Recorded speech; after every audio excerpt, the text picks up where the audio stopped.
Alright. If the people know what my shirt, they know what I'm talking about.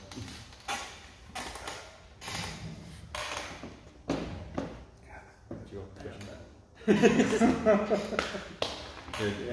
You're a dad of two now. Yeah, I'm a father of two, so got that dad bod going now. Yeah, man. But welcome back. We're back. We're back again for like the I don't know how many. How many months was it? 4 months? No, It wasn't too bad. 3. Three? I think 3. Yeah, Maybe 4. I don't know. I think it was right before we had to do. But anyways, we're back. So welcome back to the WhatNot experience. I'm Arik, and this is Brolio. See, I said his name right. Yeah. Even though I always call him Broly. Yes. But first things first. You join you? Yeah. Always. If you're a monster in my alcoholism. Cheers. Cheers. To wait, Cheers. before you drink, cheers to the newborn. To my newborn. Yes. Had my second child, so it's kind of why I wasn't here. Mm-hmm. That's life, man. You have kids, you gotta slow down for a little bit and just get back into the world. Thought it might have been a little longer. I know. I mean, like, you know, not that I didn't want to do it. Yeah. I love doing this. Yeah, of course. And then, like I've said before, even when we started, I can sit here and have a conversation with you for hours. And I mean, you guys are witness to it. Hours. And honestly, if we ever went live for an episode, it would probably be like Joe Rogan level, like 3 hours, 3.5. Yeah, and just this is just us two. Like, imagine if we brought in like people that we know and like, obviously we have similar interests in. You know, that it'd be like a companion basically. So like 6 hours. Yeah, that'd be like. Just everything. I think at that point, everybody's gonna be like, okay, I'm gonna watch this in parts when you're done. Yeah, exactly. And I'm sure, obviously, people do that when they're watching Rogan. So you're just like, I'm gonna watch this part. You know, I've actually never done that. Really? I'll sit there and watch the whole thing.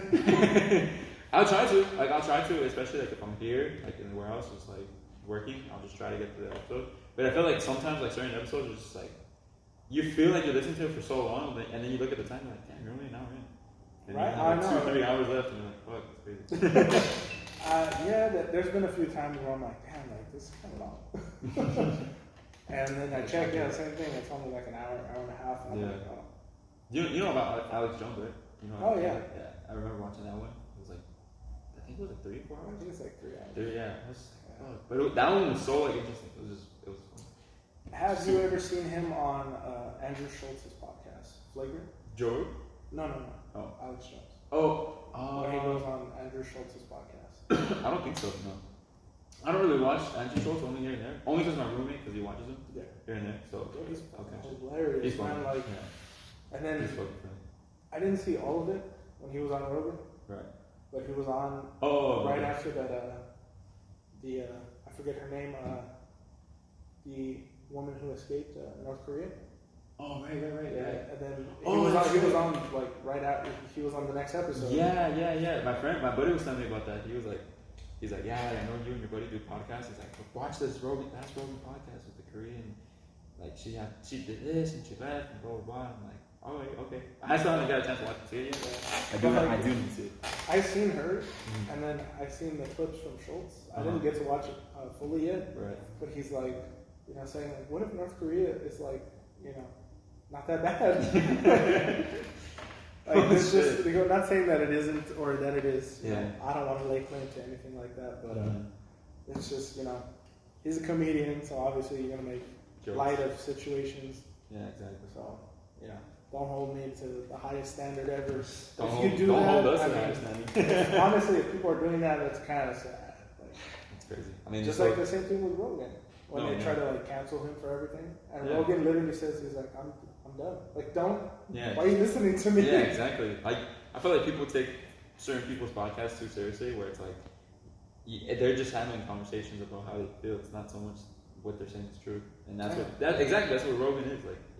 People when he has people on too, like it's just him having conversations of what the fuck is happening in the world or what they're doing in their professions because he has so many people on too. So. Yeah, I mean, I'm hoping, like I said before, that one day that we get to be on that shit. Yeah.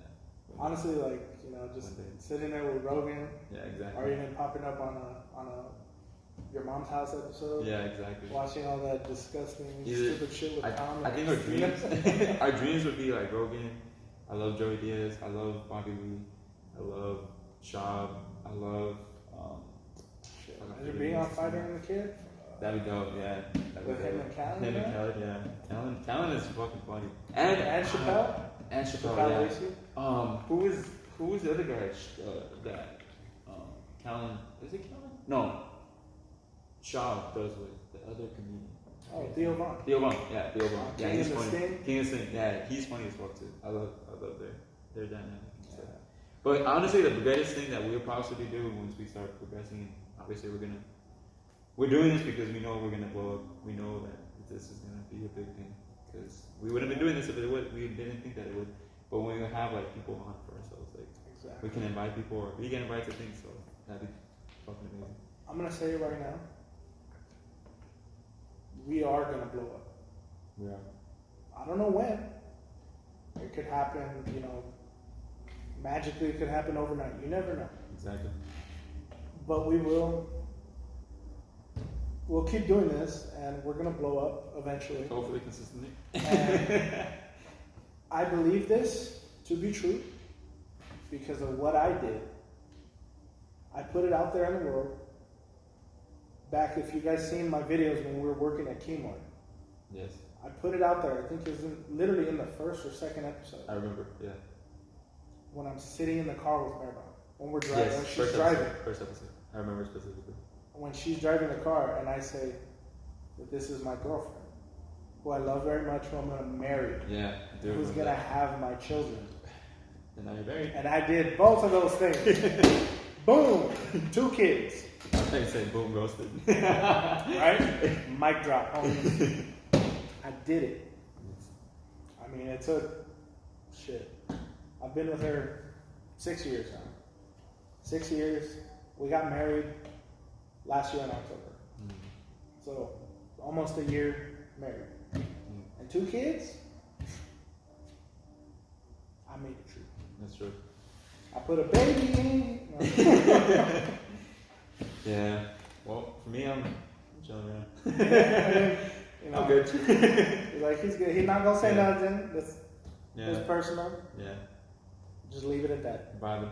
It's not about him being, not wanting to talk about it, but his business, his business. Exactly. That's it. Thanks, sir. Exactly, man. But, not everybody wants to know, No, have yeah, everybody of know course. their business. I just shut my mouth. I want to get into something that. Fuck it, I'll say it. I don't care. There's certain people. Don't fuck it up now.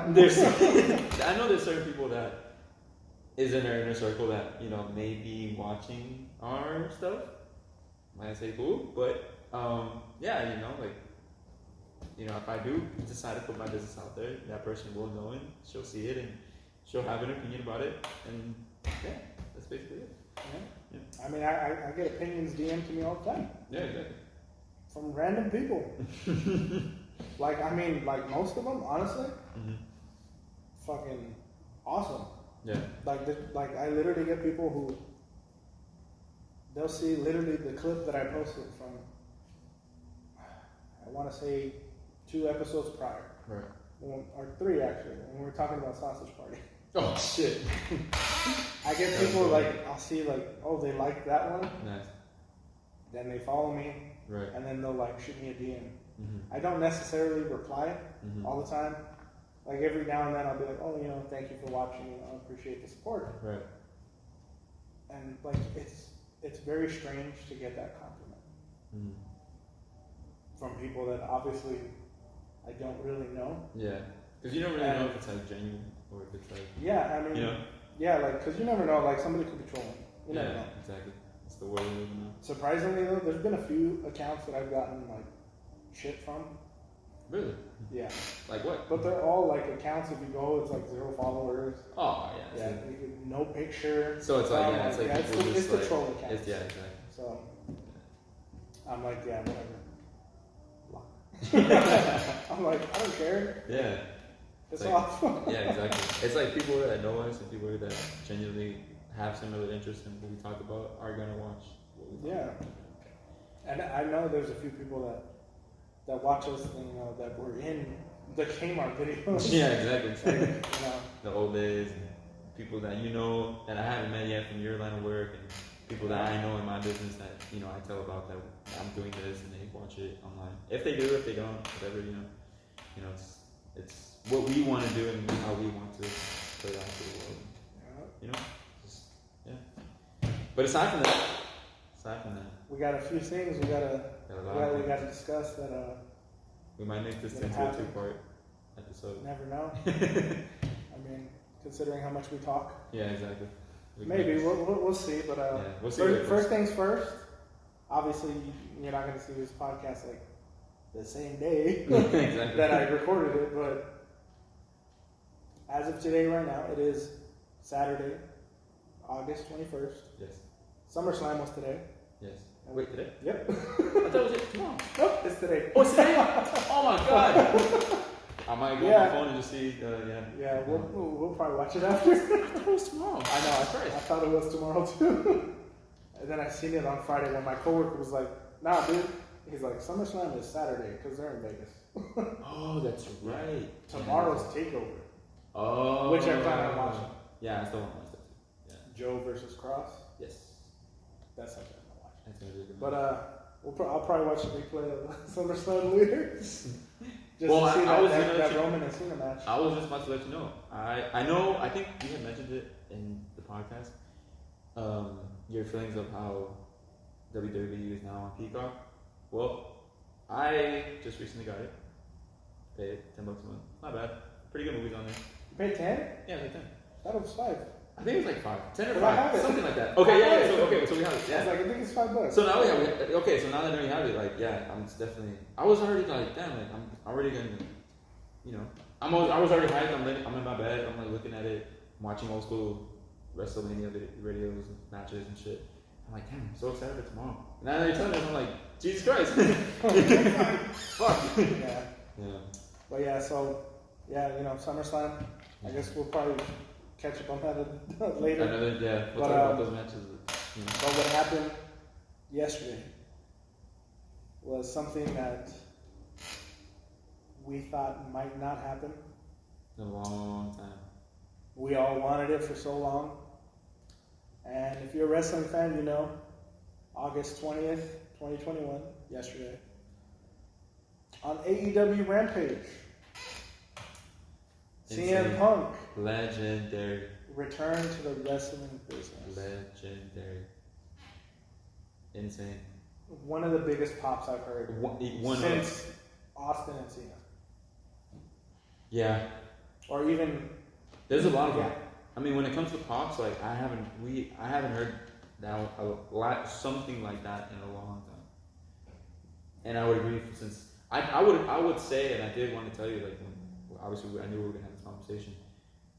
It was a bigger pop than John Cena's. Oh yeah. Which is funny because, going off topic, John Cena is always going to be a part of our childhood because obviously we grew up in that, in the late 90s, mid 90s, late 90s, end of Attitude Era, beginning of the Ruthless Aggression. Exactly, yeah. So we're still fans of like the OGs like the Rocks and Stone Cold, Shawn Michaels, the DXs, and all the other OGs that we know. There's probably people on there that are yeah, older than us right now and be like, what the fuck you mean OG? Yeah, exactly. They're not old. But like, what's so funny is like now that it's so weird that John now is considered an OG. Oh yeah. And that makes us feel old. Yeah. Now that we're like 26 and going on 27 now, so it's like shit, dude. He's what? Almost in his 40s now, right? He's in his 40s. Yeah, exactly, yeah. But I mean, like, he debuted back in 2002. Yeah, exactly. Yeah. We're 2021. Which is one of his literally next year is 20 years. Exactly. I would say his debut and Jericho's debut are one of the two greatest debuts of all time. With Kurt Angle, that was because I feel like because of the transition of like the attitude era going to the ruthless Aggression era. Yeah. When you see Cena, you're just like, whoa, because no one really knows.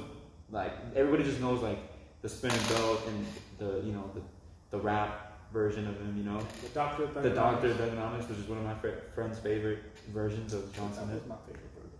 Yeah. It gave every white boy inspiration, Right? other than Eminem and Vanilla Ice, maybe wanting to rap and shit.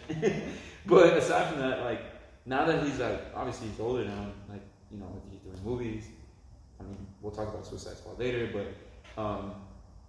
yeah, man, like that pop when it came out, it made me feel a certain type of way, I'm not gonna lie, because you know he's always been that superstar that people don't like. He's too about the kids, and he's very PG now because he was ruthless aggression, and now he's PG, and everybody just wanted him to switch his persona. He wanted to turn heel. Just a bunch of people just having their own opinions and whatever.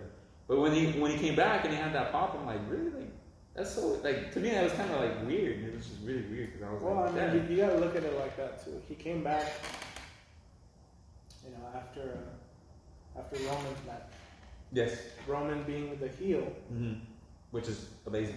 Honestly, one of the best things he's him had. as a heel right now. There's a reason why he has the title. Exactly. Like people want to come, always talk about how wrestling's fake. Yeah. Or how, say this and that about wrestling, whatever. You try it. Exactly. That's all I gotta say. Yeah. You want to say it's fake or whatever. It's not fake. I'm gonna say what Jericho said in an interview once. It is scripted and it's just predetermined. Yes. There is nothing fake about what they do. Everybody's always like, oh, but they don't really punch each other. Okay. So don't the actors in your favorite movie. Yeah, exactly. Still watch. Right? Yeah, exactly. I totally agree.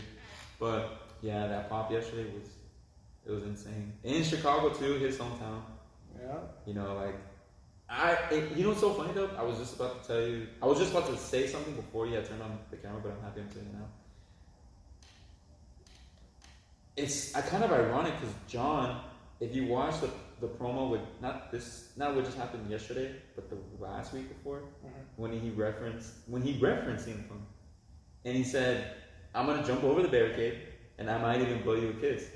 And I remember, I was like, "Oh shit!" Like damn, like that's what I remember that CM Punk, obviously legendary match of all time. And then that happened yesterday. I'm just like, so was this like? Did they know that he was gonna come out? He was gonna come back? Did John, was there maybe did they talk? Which I'm pretty sure they don't because CM Punk. Well, I mean, you never know. I mean, I know, CM Punk has literally said the only person he actually liked there was Cena. Oh shit! Okay. So I mean, he said it in his pipe bomb. Yeah. So maybe you never know. They could still talk. Yeah. Yeah. That's something And then Cena did post the picture of Punk. Oh, this is it. Yeah, he posted on Instagram. Right. And probably on Twitter too, but I didn't see that. but yeah, I mean, it's been circulating for a while that Punk had signed with AEW. Still did do. And also Bryan Danielson, aka Daniel Bryan. Yes. There's a rumor that he signed as one, but it's been going around that Punk had signed. So, why not try to maybe get people's attention with those little hints? Exactly. I feel like we're in the.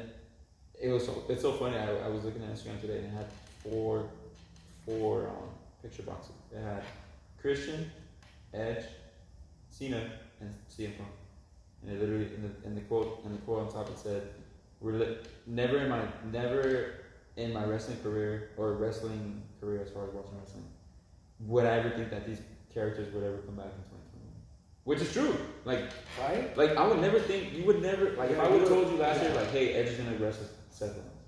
CM Punk's gonna come back. John Cena's gonna come back and wrestle Roman Reigns, and it's gonna be a great, promo with him in there. Better than what the fuck they did before then, Obviously, Cena was doing movies, so he kind of was just like, okay, yeah, I'll do this and that's it. Yeah. And then, Christian. Edge, Christian, him coming back and being an Impact. Yeah, exactly. Impact. Champion? Yeah, that was wild. Him facing Kenny Omega also. It's that's it's honestly it's matches you didn't know you needed to see. Exactly. Like, Exactly. the only thing is now with Punk in AEW, there are so many dream matches that I have wanted to see. So many. Obviously, the big one, like everybody wants, him and Omega. Yes. Of course, everybody's gonna want to see that. Yeah. Oh, okay. But I'm hoping that they don't involve Punk in the Elite. Maybe. I mean, maybe it'd be cool to have like a little quick one where he's like, you know, he's there with them, he's cool with them, you know. Yeah. But don't bring him a part of the Elite. It might. I don't want to see that. I mean, it'd be cool. Yeah. But at the same time, it's like, I feel like he doesn't need it. Yeah. Yeah, That's just his own the star power that he has. So he doesn't need it. He doesn't. He can just be his own person and just wrestle whoever he wants to wrestle now, especially in that promotion. I mean, look, his first opponent is going to be on September 5th. Yes. Darby Allin. Darby Allin. That's going to be a great. That dude is a fucking beast, bro. I love him. And yeah, you know, he's partnering with Sting and he's making Sting like, it's like the sidekick thing. Well, I mean, he's. It's when you look at it, it's like a lesser version of Randy Orton and Homeboy. Riddle, yeah. It's like that kind of dynamic, but they're doing it a lot better than obviously than what they're doing in WWE. Pretty sure that's why WWE did that. Yeah, exactly. They're just trying to. You gotta have the veteran and the up and comer. So what I'm kind of disappointed in is that you know, Sting did go to AEW, but if he knew he was in a wrestle, it's like. You could have gave us him and Taker. Yes, I know, but like obviously it's a long shot now. It's gonna be one of those things where like, damn, imagine if that happened.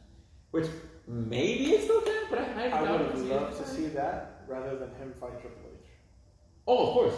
And that was the like, and that was the thing. So fucking stupid. It was, but I mean, not saying that it wasn't a good match. The only ending was horrible. Sting should have won. Yes, of course. But the only thing that made that match legendary was because of NWO and DX. Yes.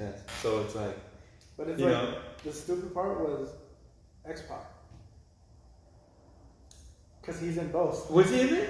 He was in DX right there, and then exactly. The original 3 members of NWO come out. Of course, yeah. And then he's like. Yeah, he's just like, oh yeah. And I'm like, Wait, so my bad. So it was Xbox, Billy Gunn, Road Dogg, Shawn Michaels. So it was them 4 against them. Okay. See, they should have brought like. Wait, was Shawn Michaels out there? Yeah, he super kicked. He super kicked Sting because it was them 3 first. It was them 3 versus. It was Hogan, Nash, Hall versus Xbox, Billy Gunn. Road Dogg outside. And they were on the outside, and that's when Sting. Scorpion dropped Triple H, and then he had him in the Scorpion. And then that's when Shawn came in and boom. Yeah. Great match. That was cool, but it was ending sucked. Yeah, I can't believe they lost, but it was like they shake hands. They're like, yeah, I respect you. After you cheated, Yeah, exactly. But I know it was supposed to be like a thing, representing the Monday Night Wars. From back in the day. Exactly, yeah. WWE which was off, amazing. Yeah. WCW, and Sting was their guy. So now that CM Punk is in AEW, you look at the roster. Is AEW better than WWE now? Yes, I agree. even prior to Punk joining, it was still they were utilizing their guys better than WWE. Of course. That's why so many guys jumped from WWE to AEW. A lot. Miro, Rusev, Malachi Black, Aleister Black. Cody obviously, but Cody's been gone from WWE for a long time. But he's still. That roster is insane. That roster needs to be a video game. Literally needs to be a video game. It has to happen. And that's coming. Hopefully. It is coming. Yes. Right? That would have been so funny. That would have been the best segue into like a sponsor. I know, right? And it is coming. Yeah. And it's sponsored by. The only thing this podcast is sponsored by is our jobs. Yeah, exactly. Yeah. So go out and get you one. Yes. If you don't got one. Yeah. Or at least in this day and age, you're not. Especially hard. Yeah. this day and age, if you don't have a job or if you're not creating something, if you're not creating something that you want to do back then, in this day and age, I don't know what to tell you. Yes. And you go, I'm gonna say this, and I hope I don't get flagged, age restricted, or anything like that. So I'm gonna say it backwards. It's a 2-word. That's gonna be flipped. Fans only. Yes. But the other way. Yes. Oh, well, you heard about that, right? Oh, yeah. They're banning it, right? Yep, So they're banning explicit content. Mm-hmm. But people think it applies to all of that's posted on that website. Okay. I have to be very careful with how I speak because I'm trying really hard not to get restricted or anything like that. There's a specific type of content that if you know what I'm talking about, you know that gets posted on there. Well, if you don't know, then you don't know. Yeah, you just don't know. Don't look it up if you just don't don't even worry. Stuff gets posted on there that's not safe for work. Mm-hmm. Not everything that gets posted on there is going to be flagged or taken down. Oh, okay. Not specifically with what has to do with that. So with that being said, is this a perfect time for us to be on OnlyFans because of our work now? Right? I mean, I could start selling feet pics. Yeah, exactly. If you guys want them. Funny thing is, I told her about that. I told her, I'm like, hey, maybe I should start one of those and start selling pictures of my feet. Jesus Christ. I mean, I wouldn't do it, because I'm very insecure. So, Me too. I'm like, nah. I just said it as a joke. That's funny. Hey, there's people out there that are doing that. And they be making hell money from that. That's insane. It's honestly, it's crazy. It's the craziest thing I've ever heard. It's so many, it's just, our society is just very, very weird. What's so funny is that we talk about, we just had a whole 30 minutes talking about wrestling. People are going to look at us like, damn, we're just talking about wrestling. That's kind of weird. They're like older guys talking about wrestling in their late 20s. While people are fucking looking at feet every day, paying for it, and doing what the fuck, God knows what, paying for what, it's like, man, just to each his own, man. Yeah. You want to do that, or we want to talk about wrestling or whatever, or what have you? So we've been we talk about this and that and whatnot. Mm-hmm. We'll let you be and you let us be. Exactly. Yeah. But man, getting back to it, man, I feel like the future is set for cross promotions again. Oh yeah. Soon, very very soon. And I think I recently seen we pretty much have everybody cross promoting with everybody. No, of course, except for WWE. Yeah, no, of course. But I did read an article maybe a month or 2 months ago where McMahon was like, AEW is cool, but they're just kind of talking down on how he did. Because he doesn't see them as competition. He doesn't. But I feel like it's now. Did you see though? They were beating NXT in the ratings. Of course, yes. Every week. Yeah. Why do you think they moved to Tuesday? Yeah, and they're just trying to do different things now. And especially now that SmackDown's on Friday, right? It was on Wednesday. Yeah, it used to be on Tuesday. Tuesday, right? Yeah. SmackDown used to be Tuesday. Remember when it was SmackDown Live? Mm. That was garbage. But Yeah, I feel like WWE's. That's good. They're losing dark horses, so to speak. And they do have, they're still good. Their storylines are great, but I just feel like they're just. Their storylines aren't that great. They're not great. There's certain ones that are cool. Yeah. But it's I don't know. I guess maybe it has to do with the execution of it. Of course. There's some guys that you can tell they need a promo written for them. Mm-hmm. But then there's other guys that, they'll talk about whatever that's written for them, but that's not their words. Just like when, I'm going to bring him up again, Punk was in WWE back in the day. He said that they used to write promos for him all the time. Yeah. And they were garbage. Yeah, you like it. And he's like, I won't say this. This is stupid. Yeah, exactly.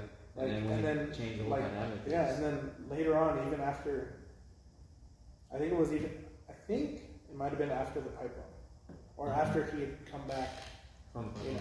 or No, from no, the championship? Yeah, from Okay. when he came back after Cena won the other belt, and he comes back with the other one. Right. I think it might have been after when he came back that he said that they had written him a promo, and in the writer's face, he's like, "Okay," just tossed it. He just tossed it in the trash. That's like, great. Like, don't write for me. Like, I can exactly. speak. Yeah. Like, I feel like even when he did the well, I don't think so. When he Royal Rumble, him and Rock, I feel like that was great in general because they're two people that could just go at it. And certain people like that make certain superstars that we know that are all timers that can just speak and just don't need that writing. I feel like as of right now, the only people that are keeping them alive as far as people still watching it is, like McIntyre, Bobby Lashley, obviously Roman, John. Now that John's back, it's good for John fans, even us, to watch it again. Like when John came back, I was like, okay, cool. Like I want. It's cool to see him back, right? But then I'm like, okay, like what is gonna happen? What are you gonna do with him? And then obviously him and Roman. So I'm like, okay, yeah, cool. Now the question is are they gonna is Roman gonna win? Him being like, is he gonna still continue his reign and everything? I have a feeling. Or will he? Are they gonna give it to him? Which will mean he will be the greatest champion of all time. It has to be. When it comes to has to be number of title reigns. I mean, he's tied with one of the greatest of all time, Ric Flair. So it's like, and I was just looking at a stat that Randy has like 15 also. Yeah. So I'm like, shit, like he's up there too. Yeah, that's the funny part. Nobody talks about Randy. Exactly, yeah. Or even Edge. Edge is like 12, I believe, 12 or 11. I think he's or 13. No, he's roughly in the double digits. I think so. Yeah. I know it's above 10. Yes, 100%. And then obviously Triple H is up there too. Triple H is like 13. Yeah, 13. So he's I think 14. 14 now? I think the Royal Rumble made him 14. The last time he had the title, right? Yes, yeah. But obviously he's not gonna come back and fight for a championship. But I mean, if he does, it's kind of like it just looks bad because of his actual position in the company. Yeah, exactly. So it's like. And I feel like even what they've been trying to do even before this, it's just like bringing back Undertaker, doing the super showdowns, like Brothers of Destruction versus DX. It's like, yeah, it's cool, but it's like that match was so horrible. It was, and especially the worst match that I can recently recall is the Goldberg and Undertaker match. I remember concussed himself where he was like, where Undertaker literally was like, he was like, yo, like. He really? almost killed him. Exactly. And I'm just like, we're watching that match, but as being connoisseurs of wrestling, we know what's going on behind the scenes. We know how everything's being translated. And to see what was going on, we were like, I was like, what the fuck? Like, he's so mad to the point where he's like, I'm literally going to walk out of this ring and I'm just going to be done. Yeah, I mean, or I'm just going to do what I have to do and then that's it. Like, bro, he even chill. said it in the Last Ride documentary that they did. Right. He said, like, I think he said on he said Austin. That too. Yeah, I do remember He said he was pissed. Mm-hmm. Like, I mean, I wanted Austin to ask him that question too. Accidents happen in the ring. It's not. Of course. Especially when, with Sting, when he had his neck injury. So. I mean, things happen. It doesn't always go as planned. But, come on. You know the setup is for him to move. Of course. Why wouldn't you stop yourself before the post? Exactly. Or at least move. Yeah. Just straight into it. I mean, I get there's a point where certain wrestlers are like, obviously they want to make it look as real as possible. Oh, of course. And that's, the whole dynamic of wrestling. And it's just, come on, dude. And then honestly too, Goldberg being back is something that I do not like. I don't either. I'm not really knocking the guy's, he's a presence. Legend. He's a legend. He's a legend. His presence is honestly like shit. It's Goldberg. Fuck. Right. But I mean, he only has 2 moves. Yes, Literally, it's the spear and the jackhammer. That's it. And then he throws punches. And then he had a kick, which ended Bret Hart's career. Yeah, exactly. He doesn't do anymore, but Yeah. But it's he's not. He's like Lesnar. And that's exactly. They're literally just there for the attraction. Exactly. That's it. Do you think? Quick question. Do you think Lesnar will come back today? Because I thought the SummerSlam's going to be tomorrow. Well, I mean, shit. We might end up seeing everything right now when we're done recording. Everything might just pop up on my phone. Of course. I think he should come back. Mm-hmm. But if he comes back, I don't want him clean shaven. Like, have you seen the picture of him with his full beard? Oh, yes. Dude. And his ponytail, like, looking like... I was like, whoa. With the ponytail. That was like, it's just different. It's like... Well, I don't think he's going to come back either. He's going to come back, obviously. But I mean, I would love for him to come back with the full beard. That'd be awesome as well. He was... he had it. I follow UFC. Yeah, I follow UFC, so... Yeah, like, when he had it in UFC, it was amazing.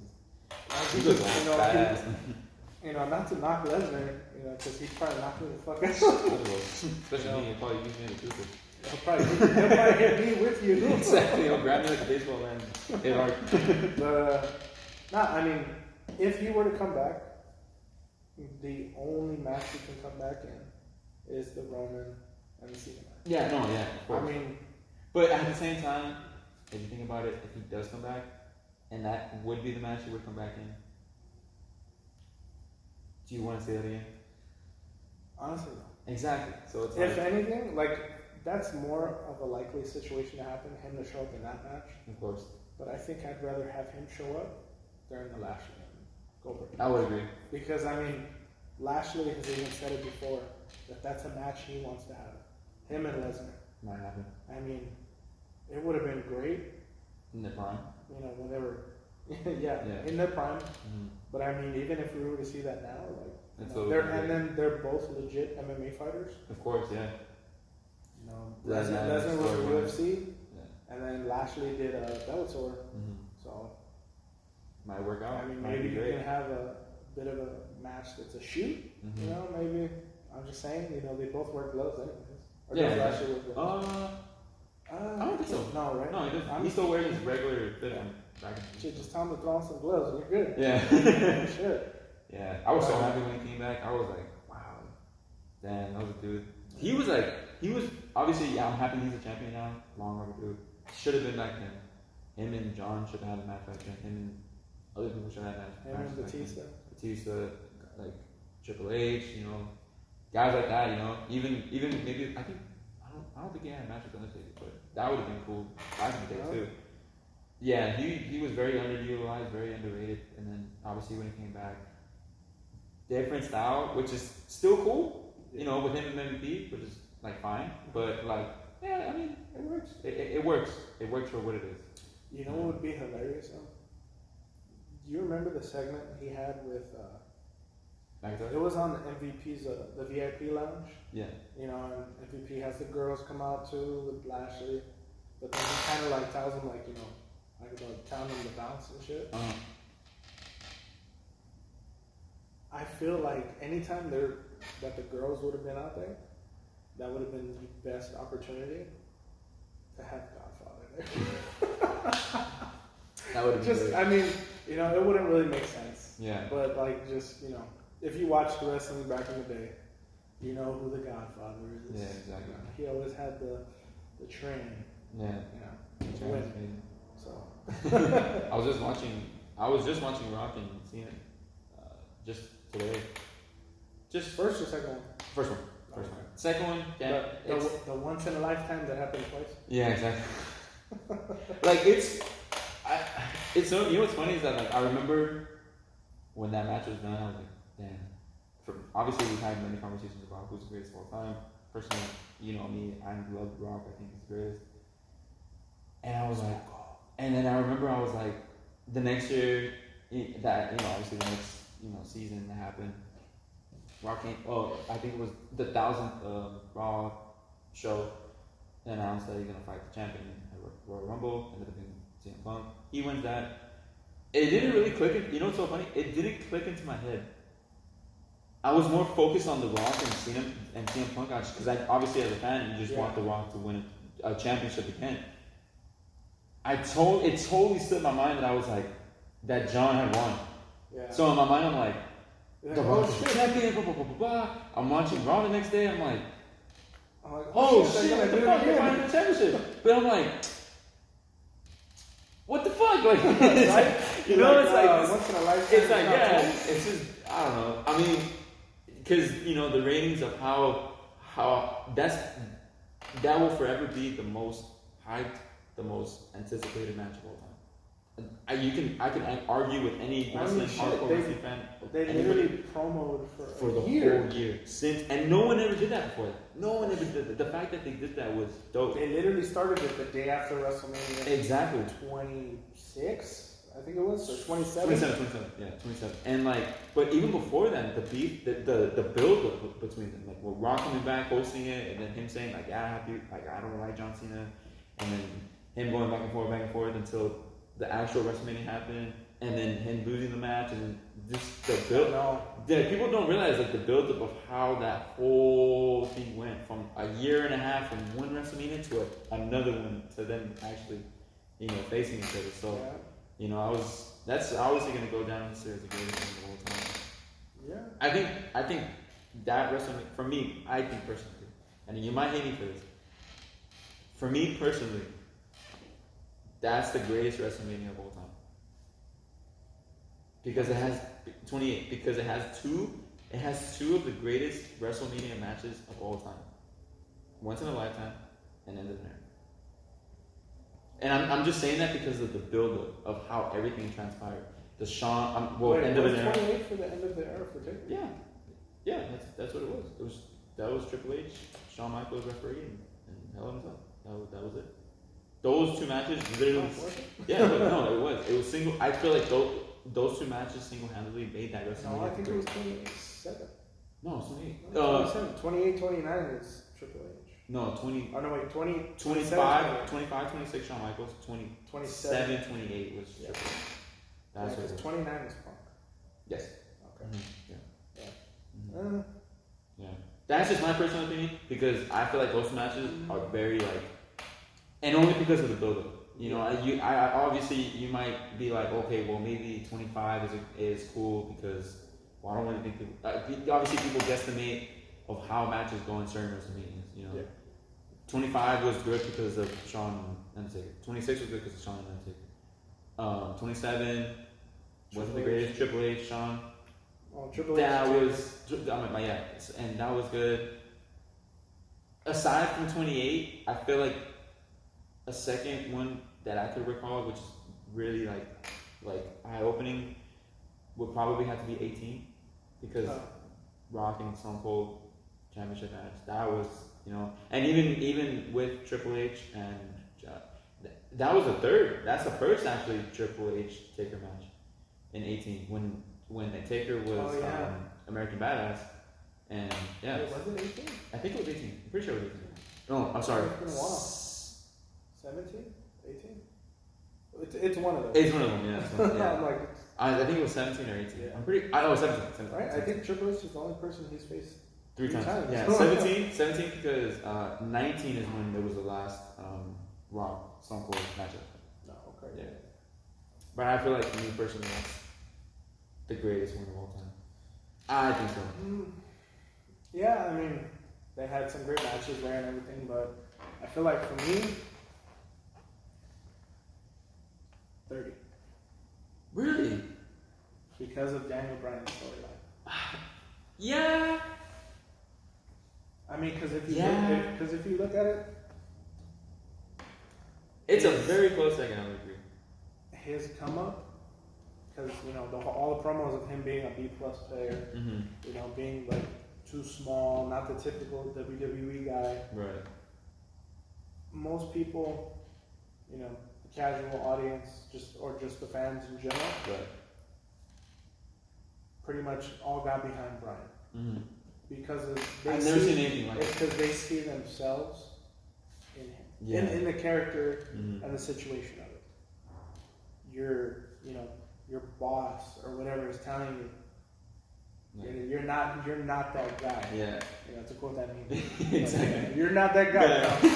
You're not that guy. I didn't think you knew about that meme. Right? But, you know, because if you look at it, it's also similar to, not exactly 100%, but similar to the Austin McMahon feud, where most people saw themselves in Austin, because back in that day, you know, early 90s, late 90s, Yeah. I mean, who liked their boss? Yeah, exactly. Like the average, you know, the average Joe. Yeah. Who actually liked their boss? Yeah, exactly. Like, but even if you take it even before Austin, you could even take it to Michael's days. Because Michael was kind of the OG of like the fucking around with Mr. McMahon. Like, yeah, well, I mean, super kicked him and the creation of DX and all well, that I mean, shit. that was like the same time. I mean, they were both there too, you know. So they were both. I guess you would say both of them were like, you know, the originators of like punking on your boss, or telling your boss to fuck off, or like, you know, shit like that. So, yeah, but I mean, like, you know, just going back to the whole Danny Bryan thing, I think it just, you know, that's why, you know, so many people got behind it, because they saw themselves in that, you know, situation, you know, and then just having, you know, the little guy come out on top, like, you know, I mean, that's literally the true underdog story. I agree with your person. But come on, and what then my having counter, two matches, but what my count, two matches my in one count, night. I have one counter to. And Don't tell me you're gonna come with the Jericho one. No. I'm gonna come with one counter. WrestleMania 22, World Heavyweight Championship, triple threat. 22. 22. World Heavyweight Championship match. Don't you mean Triple. 20? No, 22. Are you sure? Yes, 22. Who? Randy, Kurt Angle, Rey Mysterio.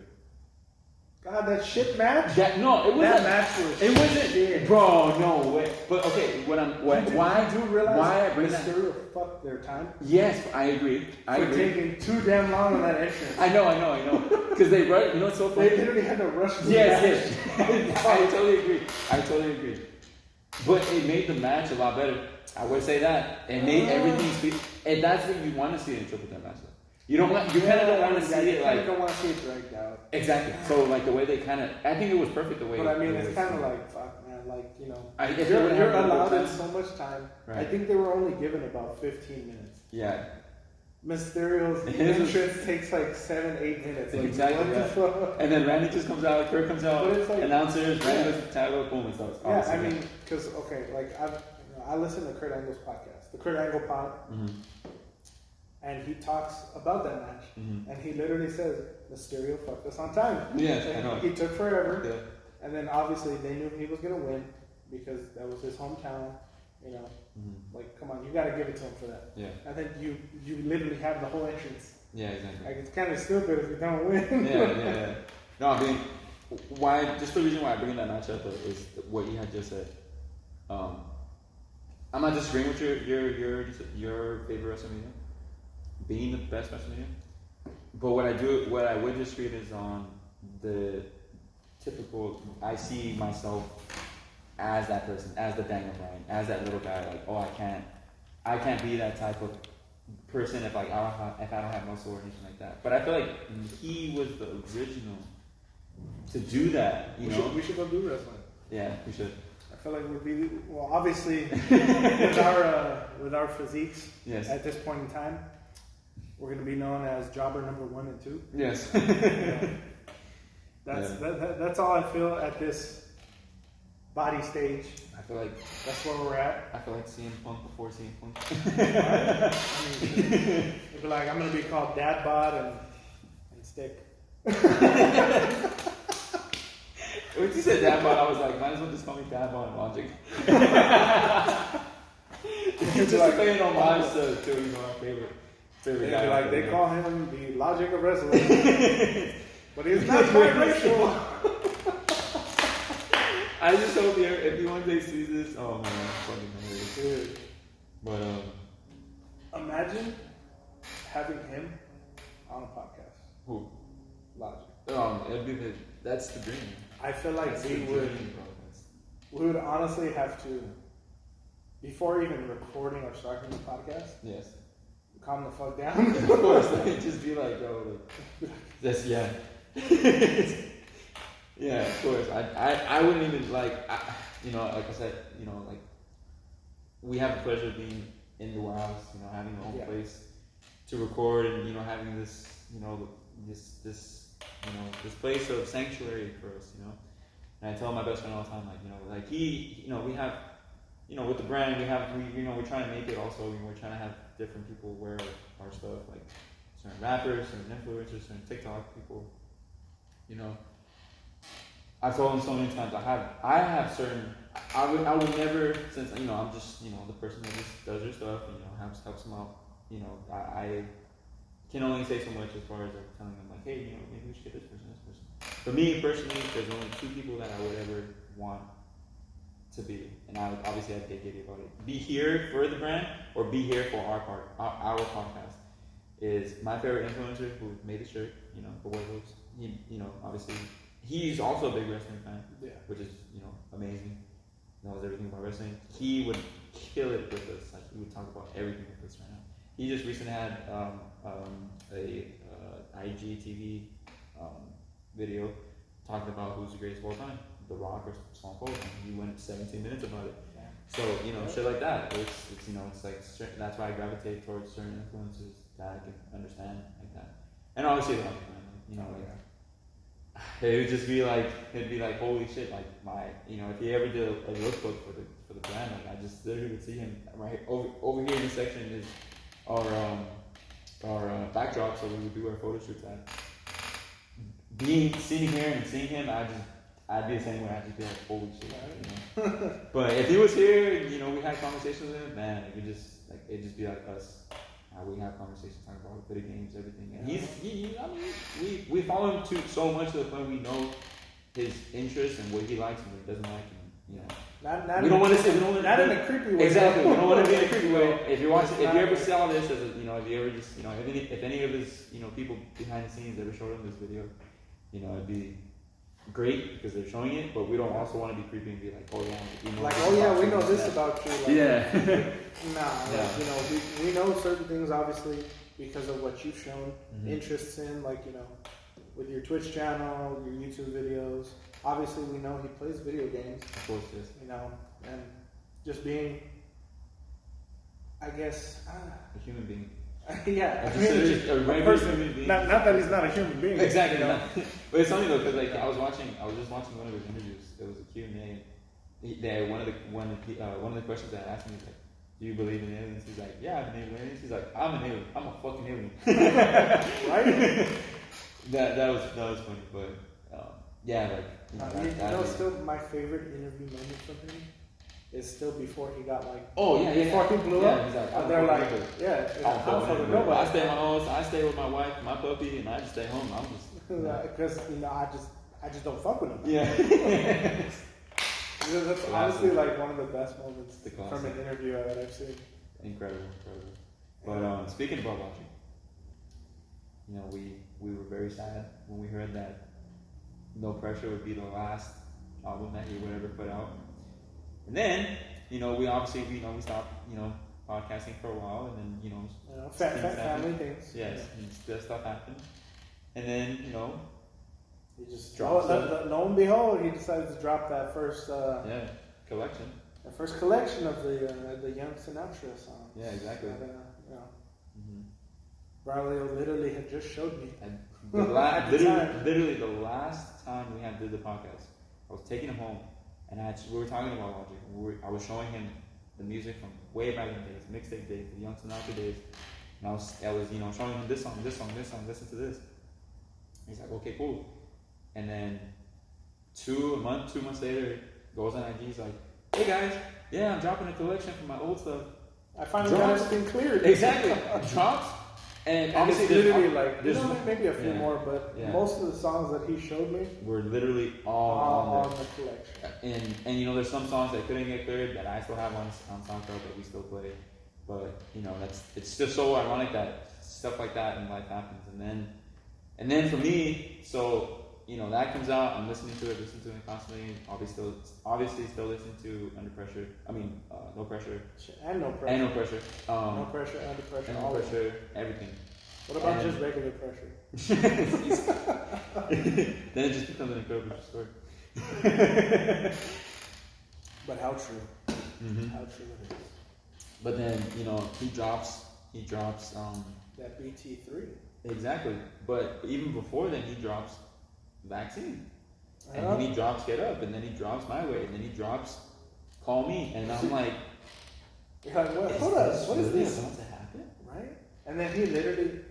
But I didn't even think that it was gonna be a Bobby Tarantino. I thought it was just gonna be like, I thought literally he was just dropping music because he just wanted to drop music. Yeah, you're He like, was just like, okay, oh, yeah. like, all right, cool. He's gonna drop And I a had single. no like, problem with that. I was like, please, sir, do that. Drop singles every fucking week. I'm so super down for that. And then the week when Bobby came out, it was the artwork, and I just seen the Instagram. It's like, but what's crazy though is that the artwork is from the guy that did Everybody. I don't know if you knew that. Yes. Really? Yes. So when the E, it's the E from Everybody album.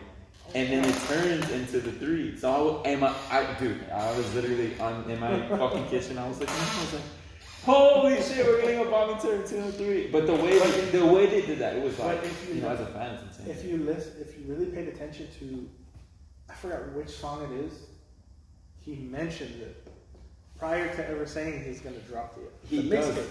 He does.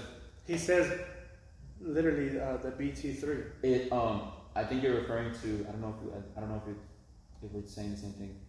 It's when he's doing the Hard Knocks interview. I don't know if you ever watched those interviews. Oh yeah. Okay, so when he's playing his unreleased songs, he plays his beat first, and then he starts playing like songs that he had on, but with other people's obviously mixtapes, like other people's beats and shit. And I remember hearing that he's like, oh yeah, blah blah blah blah blah, Bobby Tarantino. It's like if I drop Bobby Tarantino 3, and I'm like, damn, imagine if that ever happened. And then that song that he did is on Bobby Tarantino 3. It's damn, let me look it up. It's I already have it. Hold on, please. It's Theme for the People. Oh, okay. It's Theme for the People, but it's just a different beat to it. Mm-hmm. It's just what we heard in the interview. He just literally switched the beat and then put the lyrics on it. Probably, so he said that. He probably cleared it. Yeah, exactly. Obviously, I actually know the rappers. I don't know that rapper's beat song that he does from. So I knew he was gonna probably get it cleared because of that. Mm-hmm. But man, like when that dropped, it was amazing. And then obviously, we've all heard the outro. I'm making it the album. I know. He's gonna be the last album on Def Jam. Def Jam. Yes. Not that he's not gonna not continue music. Exactly. It's just gonna be the last one on Def Jam. He's so mad at Def Jam to the point where he's like, okay, this is gonna be my last album. I don't know if you saw. I'm pretty sure he had initially when he had signed a deal with them. Mm-hmm. That when you sign a deal, yes. I'm not an expert, but I'm pretty sure they have a layout of you're gonna give us a certain amount of albums within whatever. Yeah. He probably kind of got away with it because he said he was done. Yeah. Maybe, I'm not sure. Mm-hmm.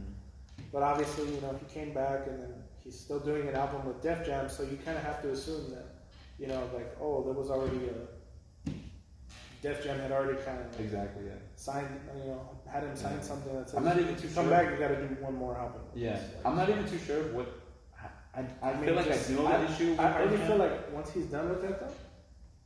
I mean, he has Bobby Boy Records. Exactly. And then so he still literally has the guys from Visionary. Yeah, exactly. Like they're still, they still support him. Of course, but in my mind, he's gonna go independent either way. Oh, but does that mean his older albums are still? They're still under. So they're still under Jeff Jam, right? Okay, so yeah. They're still under Jeff Jam. Maybe somehow, some way, he'll be able to get out of that. Pull them and get the masters. Yeah. Does that be cool? That'd be amazing. Just owning your own shit. Of course. Yeah. But yeah, man. So I don't know if you've seen the night of when Bobby Tarantino 3 released. Went on his Instagram. He literally posted 5 Instagram posts of text messages from, I don't know who it was. I'm not gonna say who. I don't know. I know who it is. But I was reading the messages and it was, this is gonna be the last album. This and that. He's basically telling in the messages he's gonna troll Def Jam. Like he's literally gonna be like, I could literally make a whole rock album and I don't give a fuck. I'm gonna make a whole fucking Supermarket album again and I don't care. Like I could do that. Like maybe if he does, he does. Obviously we have our own opinions about yeah, something.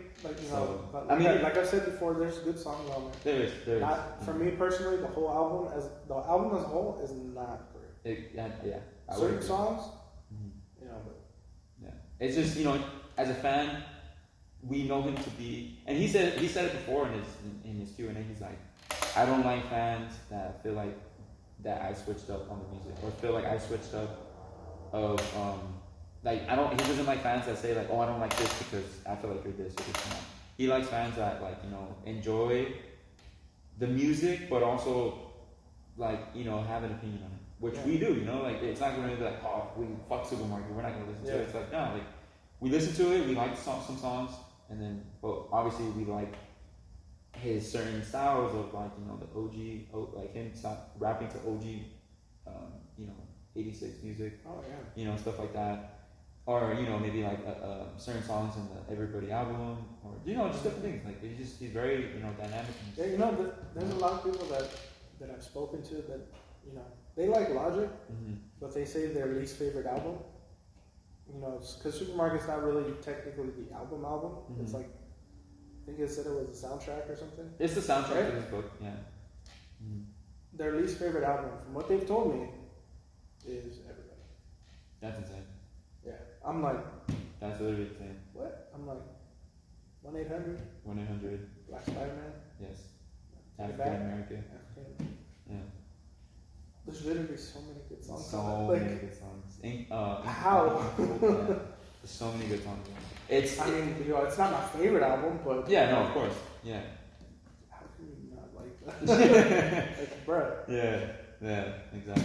It's so what's so funny is that I've introduced so many people to Logic, and they like certain songs, and when I introduced you to them, you're obviously a big fan how I am, and even to people that I didn't even know that were gonna be fans, like certain people that we know behind the scenes, that I didn't think that they would go out to a concert and go see him like that. Like I was like, holy shit, that's pretty crazy.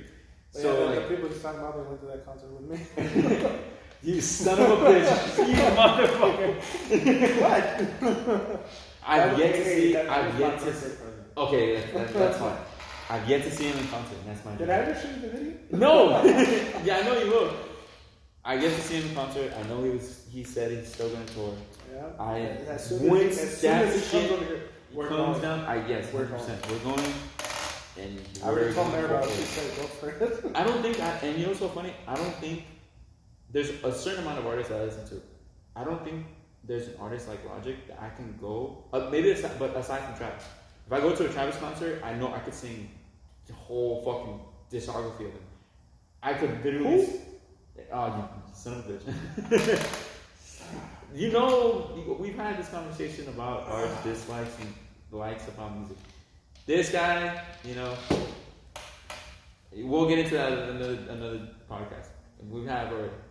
Aside from that, this, I know if we are, I wouldn't say when we go to a Logic concert, us being together, we would literally sing every song word for word. No lie. Dude, you know what's funny about that? No lie. Those two people yes. that we were speaking about that had went with, myself and my wife, Maribel. I knew more shit. Oh, of course. And I'm like, of course. That's no. One of them, the younger one. Yes. We're not talking down on anybody. No. It's not that. I know for privacy reasons, I'm not going to mention their names. Exactly. She claimed, to be the bigger fan. I'm like, between the two of them. So I'm like, okay. She's like, yeah, well, she is. No, she is. She is. Because I've asked them both questions, and she always answers more. So I'm like, all right, cool. She's probably going to keep up with me, with the songs. Yeah. Nope. I mean, She kind of did. I feel like she can. I feel like she can. 75% of the time. I mean, and that's great. And that's a lot better than most people. Yeah. Like, and then Maribel, I think she only had she knew by heart. She only knew 2 songs. Okay. I mean, what songs did she know? I don't even think that she was a fan of. I mean, she. She's not like I said, she's not the biggest fan, but not that she isn't a fan. Right. She does enjoy his music. Mm-hmm. I think obviously the big one that everybody knows and likes is 1-800. Yes. And then I believe the other one was Icy. Really? Yeah. Nice. Yeah. Nice. I was honestly, that's from Confessions. I think that's one of my favorite songs. Really? Other than him and the song with G-Eazy. Commando. Yeah. And then the Keanu Reeves song. Yeah, Keanu Reeves, Commando, Icy, the song he has with Corday. Or even what about the song with Will Smith?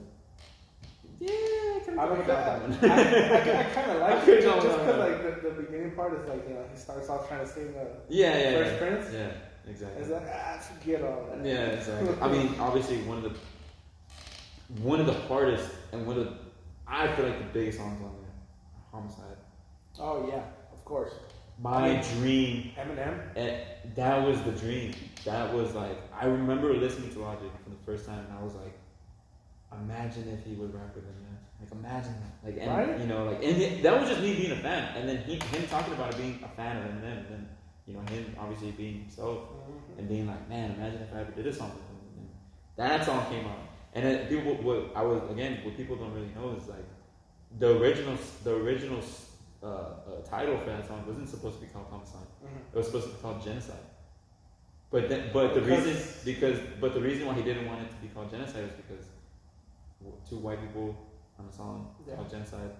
Yeah, and that's coming from his own words. I'm just saying that from. Yeah. I'm not just saying that because I'm saying that I'm kind of paraphrasing, but that's what he said in one of his interviews.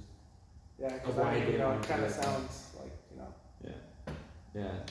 But the real reason he wanted to be called Genocide was because he wanted it to be the extermination of the rap race, meaning of what is being put out now. Oh yeah. Obviously, and the 2 big, I consider powerhouses because I think Logic is a powerhouse. Put him. Oh yeah. I have arguments and debates of people that listen to hip hop all the time. Hip hop was brought from the streets. It was from the streets.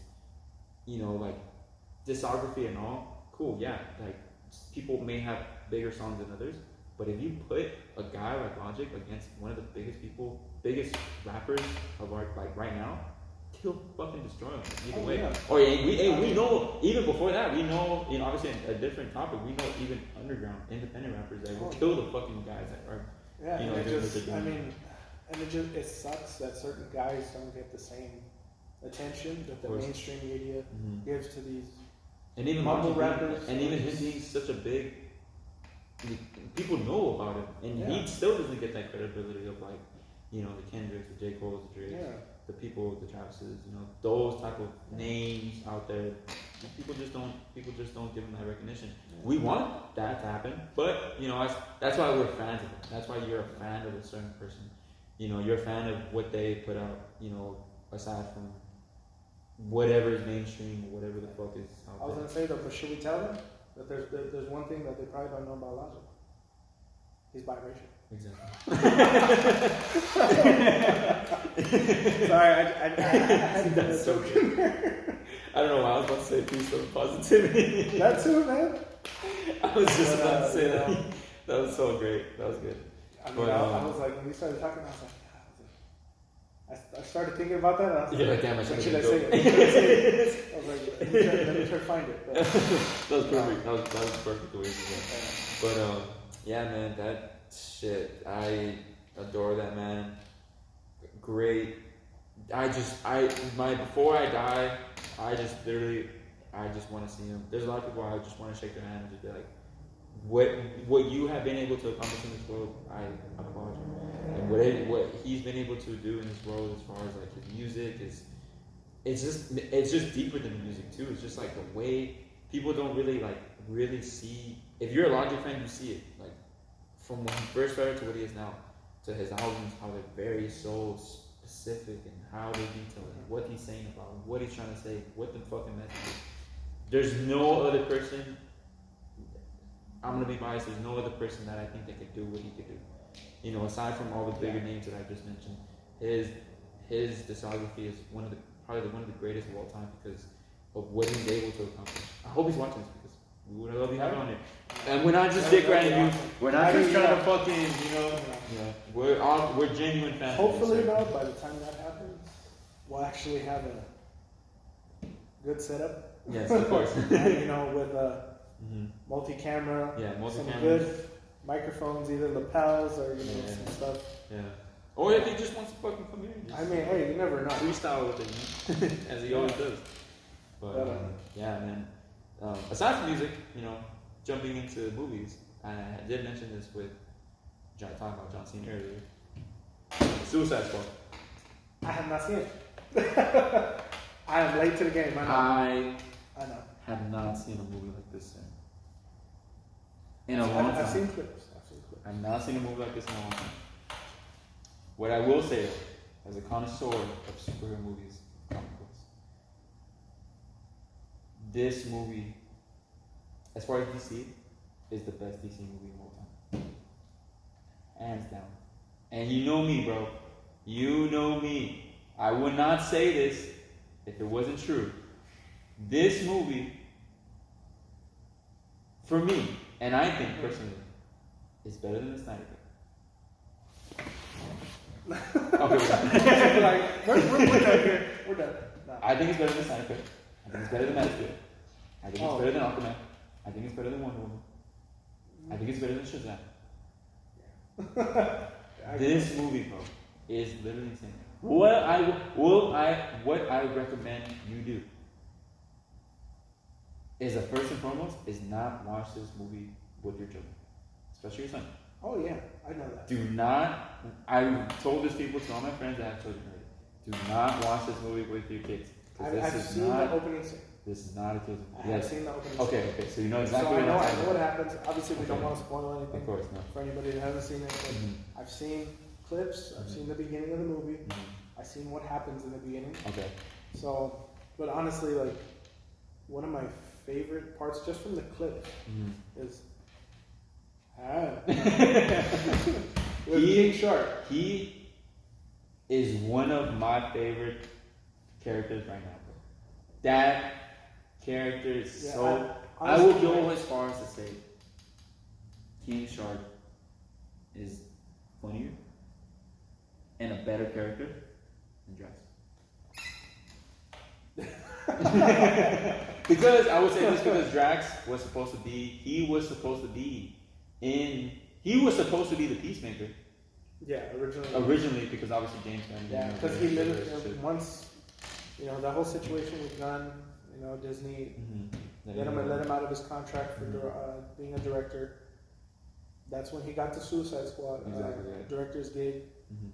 Batista came out and said, "If you guys do not rehire him, I'm gone." John is done.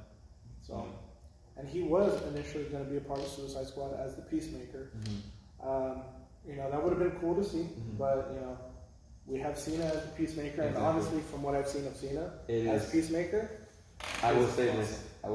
Once you see the movie, as a wrestling fan, I cannot. Does he do the AA? No. Okay. I mean, I'm like, don't turn him into the Rock. No.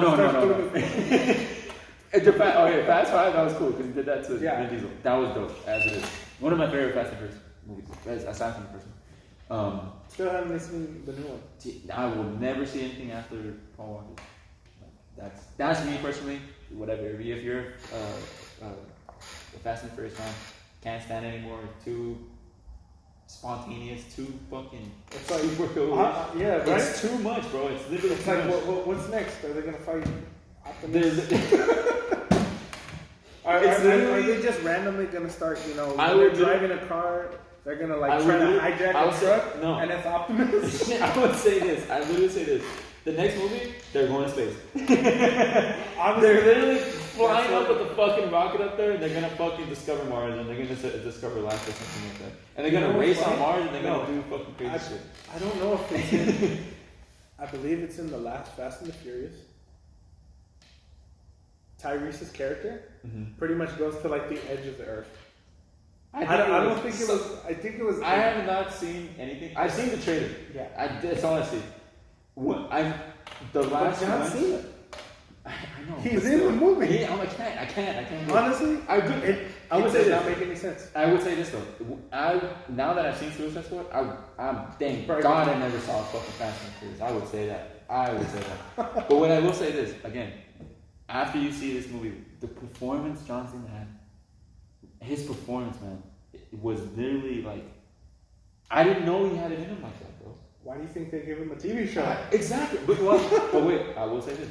Once you watch the movie, you will think twice about why he's having a TV show. There's so many things, bro. There's so many things that happened in this movie that was just like, it was literally like a bunch of WTF. Oh yeah, a bunch of WTFs, but like okay. What I will say about that, like just from the director's standpoint, James Gunn, from him doing Guardians, Guardians 1-2, iconic already in Marvel history. Coming back PG, to the third one, right? PG-13, right? And then him directing a rated R superhero movie, Suicide Squad. Not knowing how he's gonna direct a movie, of how things are gonna go on, just a different direction. I will say this: it is a more intense version of a Guardian movie. That's what you feel when you watch it. But that's just how his style is. Music, incredible. Soundtrack ain't fucking incredible. I would say it's better. Okay, maybe I want to say it's better, but I would say it's up there with Guardians 1 and 2, both of them. Soundtrack is really amazing. Just how he's able to put everything together. But what I will say is though, I didn't know that he had that in him. Yeah. That like raunchiness, that rated R, that holy shit, what the fuck am I watching type. It reminds like I haven't seen a movie like that. I haven't seen a superhero movie that insane, that intense since Deadpool. Yeah. Picture Deadpool times 10 on steroids. This is how crazy this movie is, bro. That's how crazy this movie is. I think it's better than Deadpool. Both. This movie was insane, Art. I'm telling you, man. Once you see this movie, you might have, obviously we always have different opinions, but once you see it, you might feel the same way. Because obviously I know you. We will have similar interests in things. Yeah. This movie, I don't know about what you said though, about that being better than Zack Snyder's Justice League. Honestly, that's literally everything I wanted from the Justice League. I know, but what I will say is that it's I feel like what I'm happy about though is I didn't go into it, or I feel like most people didn't go into it with expectations. Mm-hmm. So since that didn't happen, it made the movie a lot more better. It made it more like, you literally didn't have a bar. Exactly, there was no bar set. So, but the bar is set now. The bar is now set. Like, this movie literally is going to set the bar. I don't think it's going to happen again. What do you mean? Unless James Gunn directs another one. Man. It ain't going to happen for DC. I would say this, like, Joker, Suicide Squad. I'm trying to think what other R-rated movie. Oh, Birds of Prey. Birds of Prey. Then obviously whatever it was R-rated, cool. You mean Birds of Prey and the fabulous emancipation of one Harley Quinn? Exactly, yeah, exactly. That whole name pissed me off. I literally could have just went with the whole CW Birds of Prey. Just fucking went with that. Aside from that, yeah, that's a whole different topic. I don't know. Because you could do that, it's done, whatever. It's pretty good. But what I would say is, between Joker, it being a rated R DC movie, winning an Oscar, Joaquin Phoenix's I have still not seen it in full. Not in full. Okay. I've seen parts. The beginning. I've seen the end. Okay. Parts in the middle. I've not seen the full movie. It's amazing. It's amazing. And then the scene that I remember most is literally the one where they talk about him shedding the tear and how that wasn't supposed to happen. Yes. But But it's just, so dope though. And it's like, it wasn't him trying to cry. It wasn't anything. It's just the actor. It's just it just happened to happen. And then it made the scene more intense. Because you know. And it made it more like comic book. You know, because like in a sense, it does make it more, because that scene itself makes it more real. Mm-hmm. And more of a relatable kind of thing, because you know, you see what happens to him in the movie. Of course. You know, I mean, they have a scene where they steal his sign and then smack him with it, and then, you know, kind of jump it. Yeah, exactly. So it's like, you know, they try to be more real and try to incorporate the whole mental health issues and just dealing with the shit you got to deal with. Yeah, I mean, not everybody, you know, deals with that specifically, but people were even saying, like, imagine if this Joker was a part of the Dark Knight Joker. I don't there's feel like not enough. It wouldn't fit. It wouldn't fit, of course, because of the tone. And there's not enough substance that Joaquin gave us as far as this being Heath Ledger's Joker. Like the actual, you know, comic book Joker is as psychologist. I don't know if you know. I think I might have mentioned this to you before in a different episode. That there's 3 Jokers. Yes, there is. And the criminal, the clown, and the arsonist. No. They all start with C's. Oh, it's the criminal, the clown, and the comedian. Yes. Yeah. So comedian, I mean, you can have, you know, Heath Ledger and Joaquin Phoenix each be one of the 3 Jokers. I mean, obviously, Heath Ledger's Joker is more of the criminal. Yeah. With some, you know, because he's not really comedic in a sense. Not at all. He doesn't do any of the clown antics. So I mean, he does. In a little bit, but it's more of we've like, seen, in comic books, but like he still is that you know, Joker-esque, you know. Yeah. I feel like the only one that's given us more of the clown Joker is the animated Joker from. Oh, of course. Mark Hamill. Mark Hamill as Joker. Yeah. That's more of the clown Joker. Yeah. Heath Ledger's the criminal, and then I mean, I guess you can kind of say Joaquin Phoenix is like a mixture of the comedian and the criminal, because I mean, the crime one would have to obviously be Jared Leto's version. Because he's more. I feel like his is more of a. Oh, actually, he's more. There's a gangster one too. Yeah. There's a gangster Joker. The gangster Joker is the one from the first Suicide Squad. Yes, exactly. That one I feel like he doesn't fit to the 3 Jokers. So you feel like there's one more missing?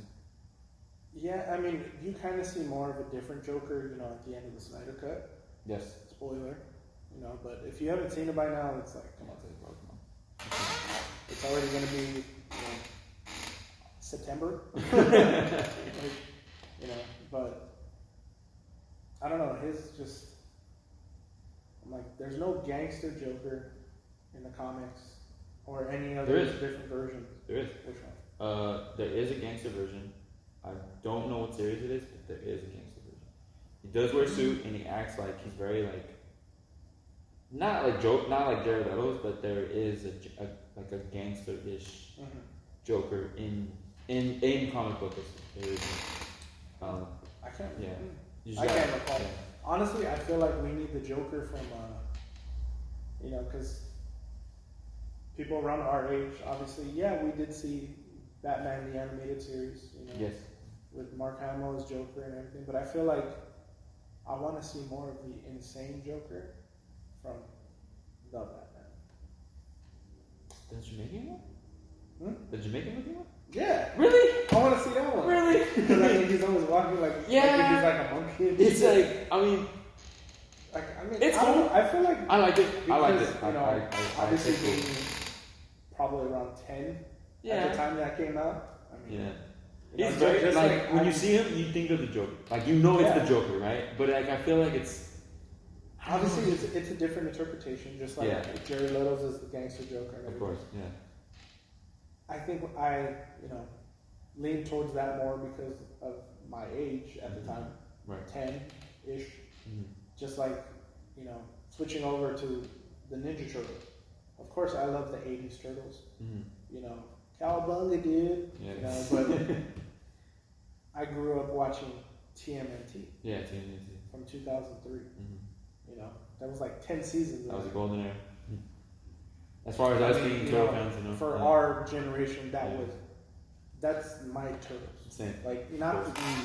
If there's anything wrong with the '80s ones, I love the '80s Turtles. '80s are the OGs, obviously. Yeah. But I mean. Yeah, TMNT was insane. Saturday mornings, TMNT, Channel 5. You know what I'm talking about? Yep. Don't copyright me. But I mean,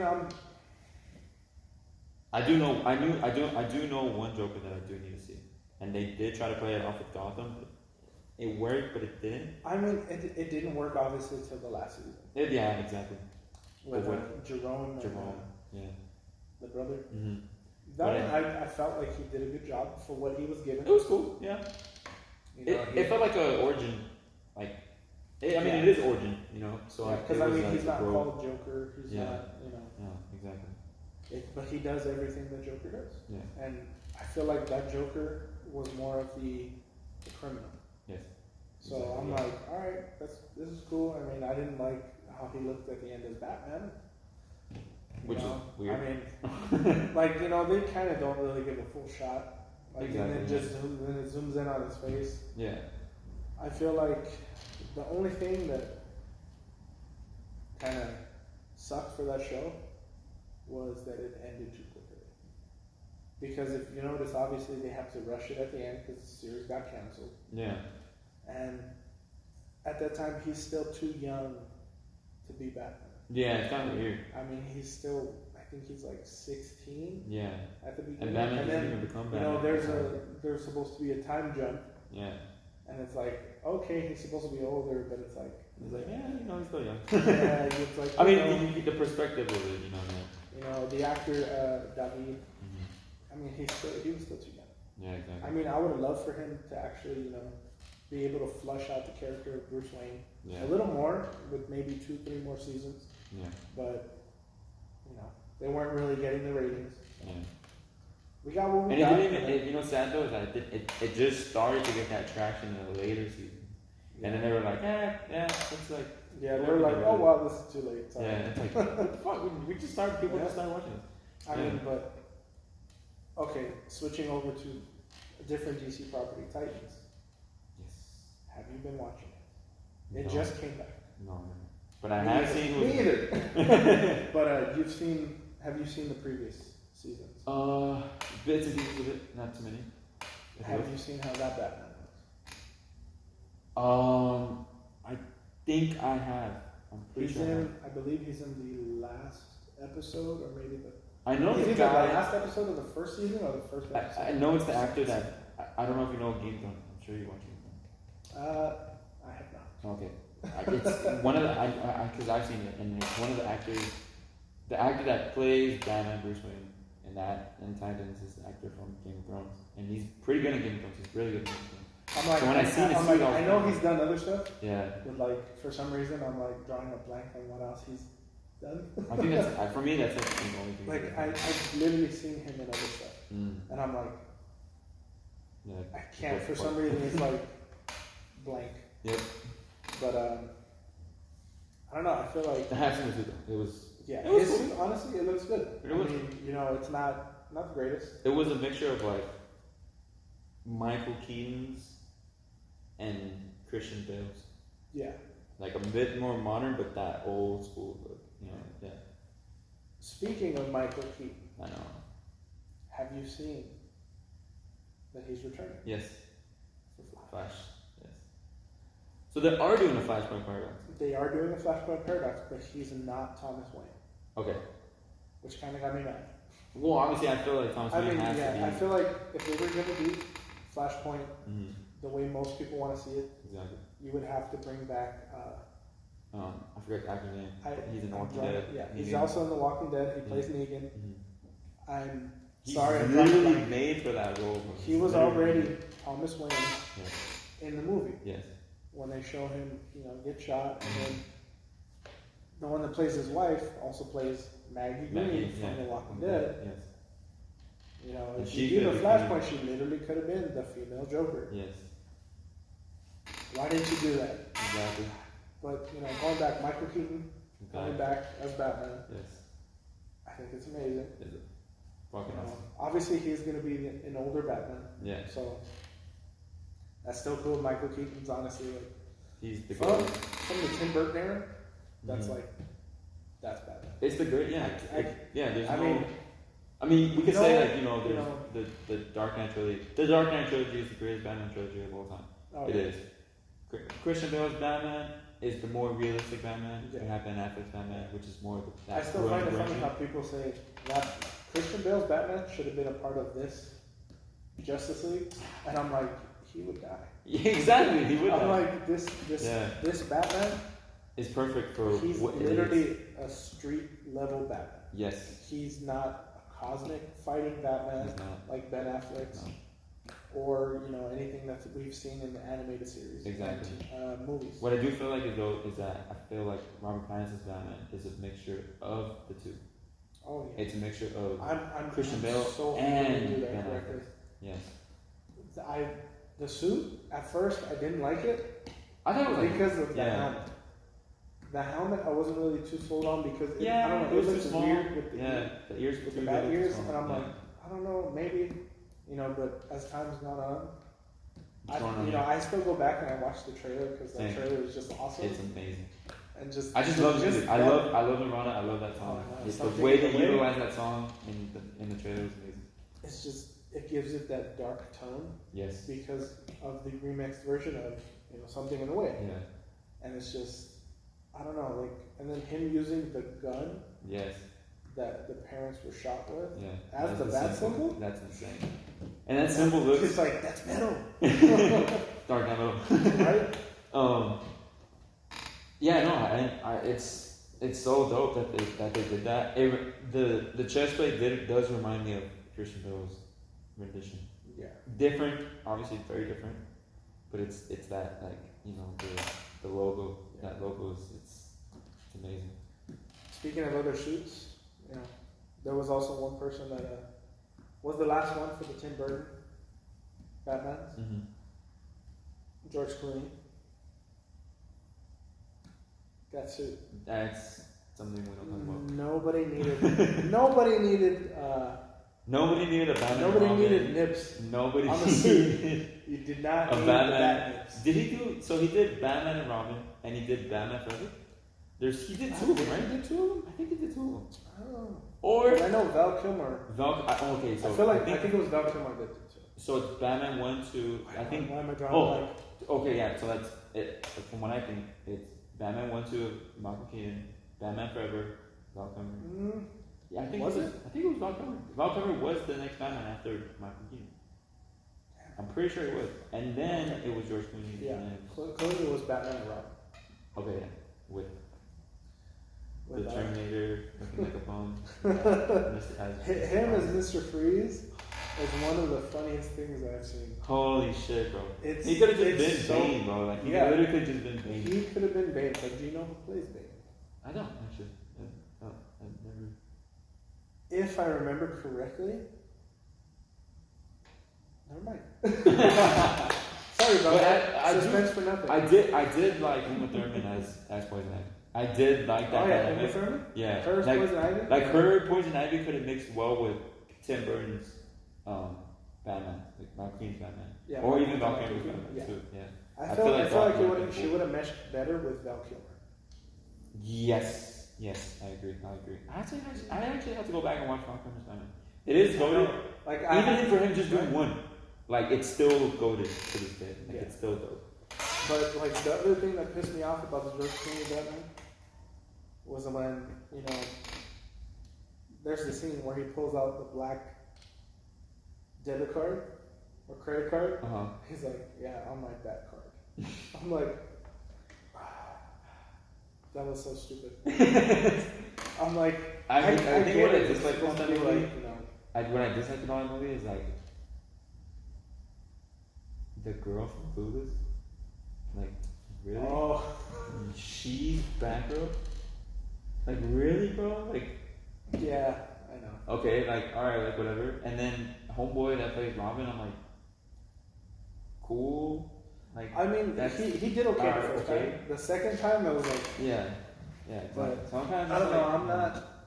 Yeah, I mean, talking about Batman is, you know, like people talk shit about, like, really, people gonna talk shit about Ben Affleck's Batman.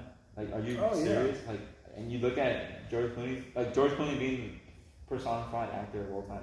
Yeah. Completely missed with that whole bullshit. I mean, and maybe it wasn't him. It was just the people that were doing the script, obviously, because of everything that has to go into an account with directing and everything else behind the scenes. Mm-hmm. I mean, we've seen what happened with Zach and what happened to his movie. Sadly, with Justice League. We got Josh Whedon's. He's lucky. He's lucky he did Avengers. He's so lucky he did Avengers. Because even then, we don't talk about him no more. Because of what, from what happened, you know, I mean, yeah, he did give us Buffy. Buffy the Vampire Slayer. You know? I mean, that's cool. Yeah, that's cool it is. But, yeah. Moving on from that one, but sticking to the Tim Burton universe. Yes. Do you recall there was supposed to be a Superman from Tim Burton? Yes, I do. With Nicolas Cage. Yeah, Nicolas Cage, I do remember that. As Superman. Yes, I do remember that. And there's actual footage and there's actual shit. You know, there's literally him in the suit. In the suit. With long hair as Nicolas Cage. Looking like... And if you look at the suit, it has like this... It looks like... It's supposed to be like, I guess, like something like energy surging or something through the suit. He looks like a modern version of Christopher Reeve's Superman. Yeah, I think that's but less tight. But less tight. Like his shoulders were like... Because if you look at everything's like... Obviously, everything's tight, but his shoulders were like you can see this, and I'm just like, okay, you look like Zod, but... Right? I mean, I would have loved to see that. Just because... It would have fit well with the rest of the Tim Burton universe. So crazy though? But it sucked that it didn't happen. You know what's so crazy that you say that? I could be wrong, but I'm pretty sure. I might be wrong, but I might be right. What I'm gonna say. I Am Legend. I don't know if you know about this. In I Am Legend, there's a poster. Oh, for Batman. For Batman and Superman. The original Batman Superman was come out. I'm pretty sure. I'm not too sure. I know it was supposed to be Nicolas Cage, Superman. I don't think it was supposed to be Nicolas Cage. I think it was supposed to be Brandon Routh. Was it? Yeah, because at the time he was the last person to play Superman. Okay. And his Superman for Superman Returns is supposed to be the Christopher Reeves Superman. Right. That's supposed to be within that comic. And he was supposed to go against George Clooney's Batman. No, he was supposed to fight Christian Bale. Really? Oh, okay. I'm like, that was the only Batman. Oh, okay. No, because I remember seeing that. I was watching Watch Mojo and I had seen that and I was fucking laughing. I was like, really? That was an OG. Well, if you remember, I Am Legend came out in 2007. Batman Begins came out in 2005. But I think so. He was the Batman at the time. He was, but it wasn't his symbol. It was it was another symbol. But it could maybe you're right. I think maybe it was gonna transition into those two. Yeah, Christian Bale. So because they're already like, George Christian Bale was coming. That would have been like. Yeah. It would have been. It's like weird. An old Batman. Yeah. Versus a younger Superman. I mean. Yeah. Yeah. I don't know, but I feel like we really missed something with that Nicolas Cage Superman. Maybe because not. I mean, it would have been perfect to have. You know, I'm pretty sure the script was leaked. I know it was. Yes, it was. And I don't know. I don't really remember what's in the script, but it would have been perfect for him to do the Return of Superman story. After Doomsday kills him. Oh, that's right. Yeah, you're right. Okay. You know, and when he comes back, he does have the black suit. Yes. And the long hair. Yes. And a beard. Mm. But It's right there. But okay, my only issue is this: Nicolas Cage is Superman.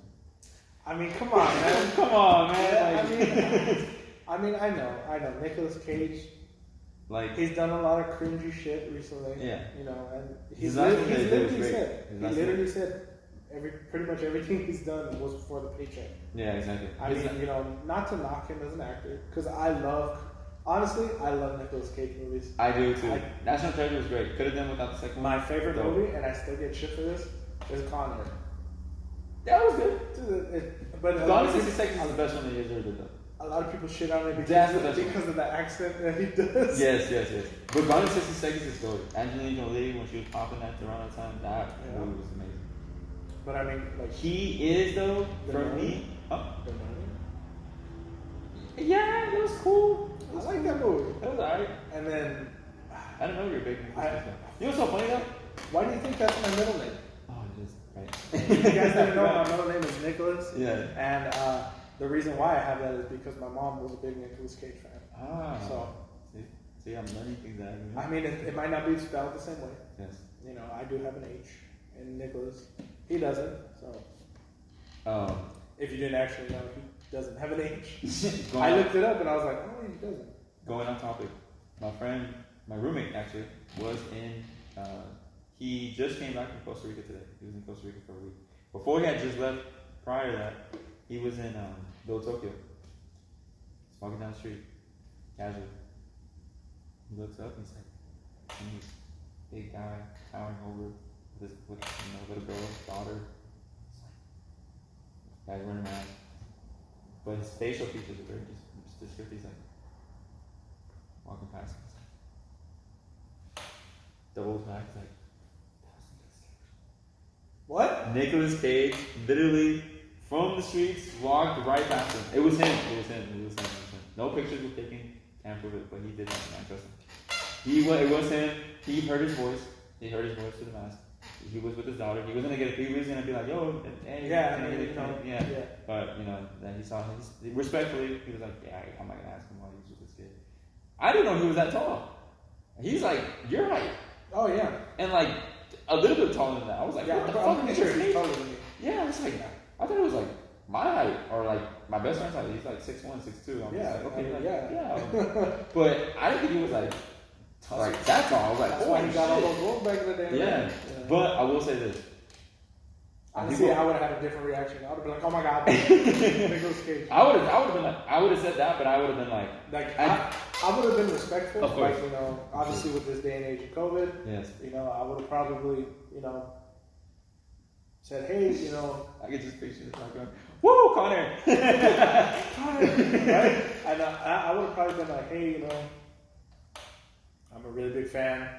I've always enjoyed your movies, even the movies that people don't. I know I probably wouldn't have said this. The movies that people don't like, because he would have been like, oh, thanks, right? I would have been like, very respectful. Right. Obviously, I would love to take pictures, but with COVID and you being with your daughter or whatever, if you decide not to, that's totally okay. Big fan. But it's funny when my roommate was saying this.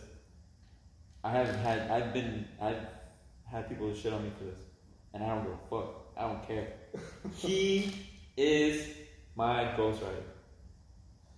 He is my for the first one. Yes. The second one was a little too much. Exactly. Yes. It was a little too much. He is my ghostwriter. Him playing ghostwriter was like dope. I see him playing ghostwriter. I see him. Not anymore. Yeah. Not anymore. He's a bit up there in age. Yes, of course. Maybe you can bring him back, and him being OG ghostwriter, like how they did the dude that does all those he could be. Yeah. I remember the cowboy. The cowboy. Yeah. He could probably. I am blanking on the name now. I forgot the guy's name, but I feel like he should come back. Yeah. I'm pretty sure they're gonna do Ghostwriter again. Yes, they have to. Especially now with them doing, everything they've done for WandaVision, what they're doing with, the whole multiverse situation with Doctor Strange and Spider-Man. That's one thing I was going to bring up. And then the Loki TV series. Yeah, we watched it. Which, of course I watched it, bro. Of course I watched it. I will say this though. Did you see? I will say this. Vlog? Yes. I will say this though. Suicide Squad does not compare to Loki. is Yes. Don't say it. It's like this. Right here? It's right here. Okay, Suicide I thought you were about to go No. What I'm saying is Suicide Squad, Loki.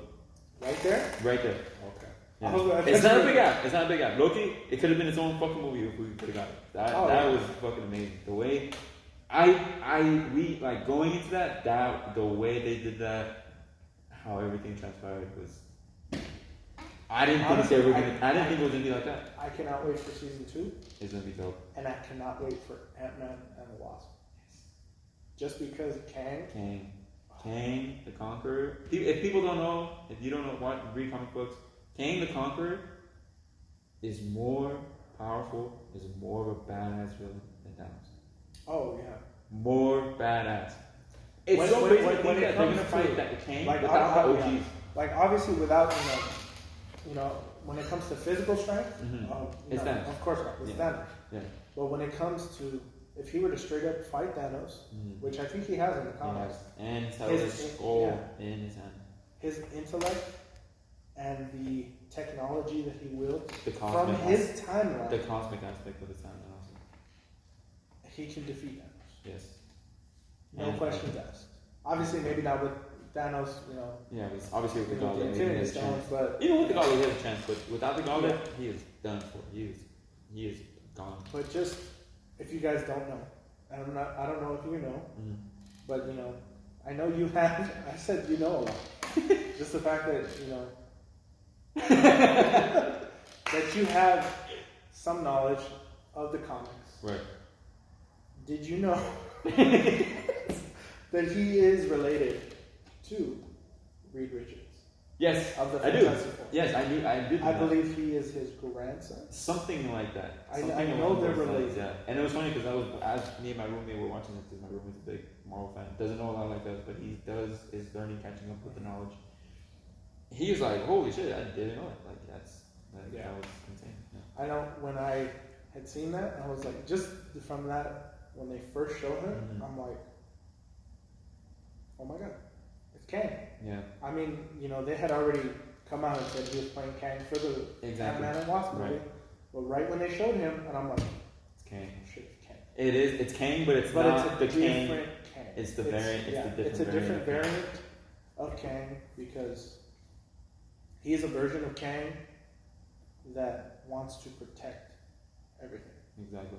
He didn't want things to happen that would create the multiverse. Yes. If you guys haven't, spoiler warning, sorry. Yes. But you should really watch Loki if you haven't. The whole multiverse, he's trying to keep one timeline. This one timeline, every now and then, from the show, branches off to different timelines because of certain actions that people take or don't take. Exactly. He wanted to fix this timeline so that nothing bad would happen and it wouldn't cause another multiversal war.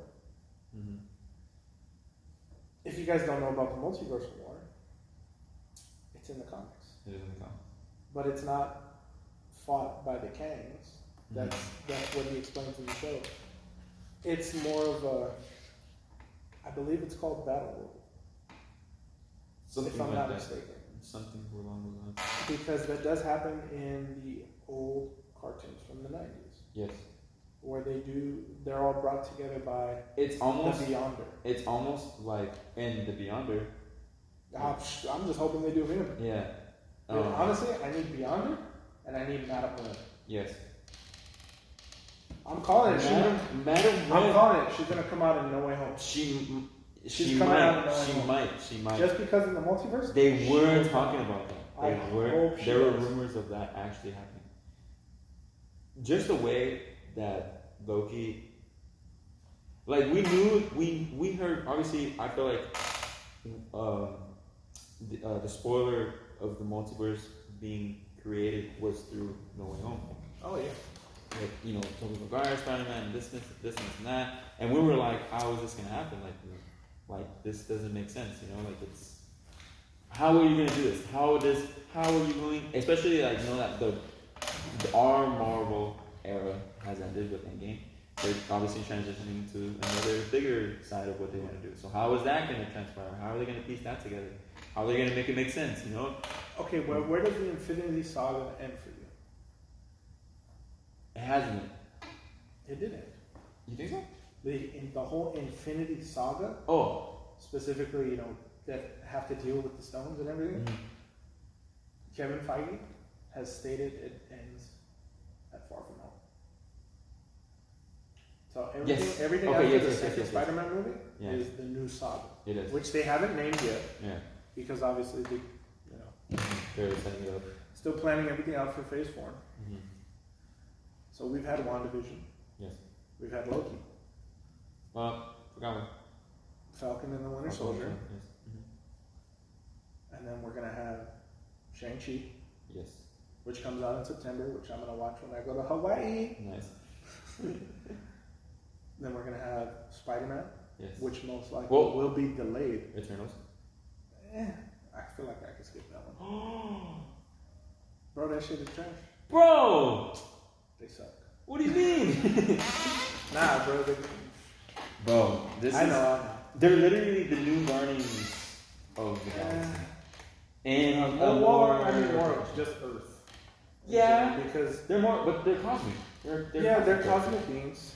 And they have butted heads multiple times in the comics with the Celestials. Exactly. And I'm just like, you know, I'm waiting for the Watchers to be introduced into the movies because they have been introduced for the What If series. Yes. I've only seen the first episode. I haven't watched the second one. I don't want to watch it because I'm still... I kind of want to watch it with Maribel because I put the first one on. Mm-hmm. She's like, I don't want to watch it. I'm like, okay, whatever. And then she's like sitting in the bed from the room and I could see her like watching. So I'm like, okay. So I'm like, all right, cool, you know. But I feel like they've already introduced the Watchers in Guardians 2. Yes, with Stan Lee, rest in peace. Rest in peace. You know what? I'm gonna stay right there real quick with Stan Lee. Mm-hmm. I still feel so bad for calling it in my first ever episode of the WhatNot experience that I did with my 2 coworkers back in 2017. I think I should see that. Yeah. I literally said, it's gonna suck when Stan Lee passes away, which it did, obviously.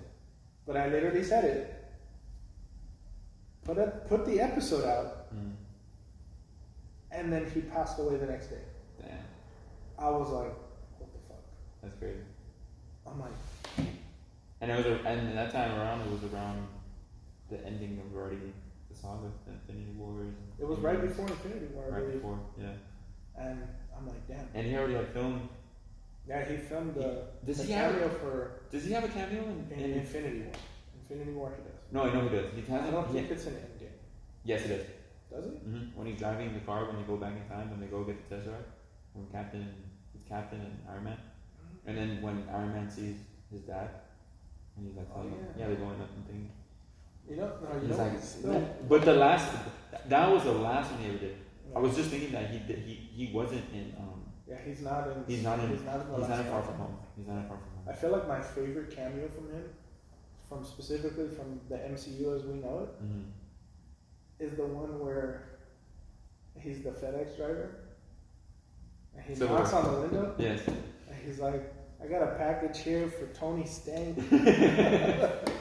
That's classic. And then Rhodey's like, yes, this is Tony Stank. Man. I was devastated. I was like, we lost.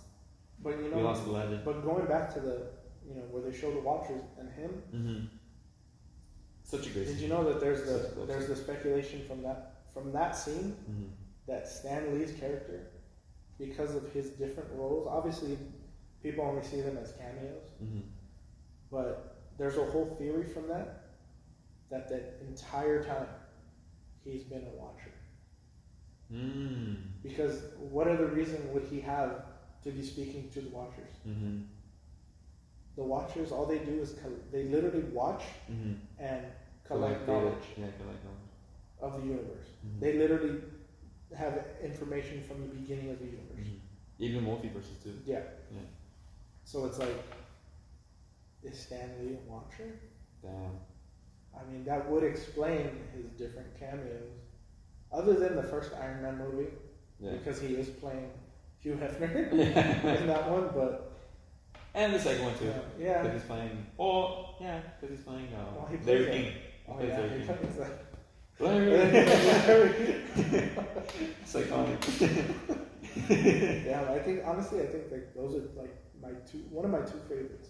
Nice. Some of my favorite movies, the first two Iron Man. For me, funny one is Thor, when he has this truck and he's trying to rip the hammer out, and someone's his whole man just goes flying. He turns around, he's like, "Did I get it?" That's classic. That's a classic one. It makes me laugh every time. But I think and I think you would agree with me, the most iconic one of him being alive and being, him just creating this whole universe. He created the whole universe just with superheroes and the lore and everything that comes with it. The best cameo he ever has is Spider-Man 3. We're talking when he's seeing the sign and he's like, well, I guess one person can make a difference. Is it from the third one? It's from the third. The worst one? Yeah, the worst. I mean, it's the worst Spider-Man, but that one is the most iconic one because of what he says. Because it's true. Yeah. One person can make a whole difference from whatever you can do, whatever impacts the world. So that's literally the most realest thing that any person could ever say in the world. And the thing that sucks about him not being here anymore is he won't get to see all of his creations finally together in a live action way. Exactly. I mean, when it could have been done while he was still here, man.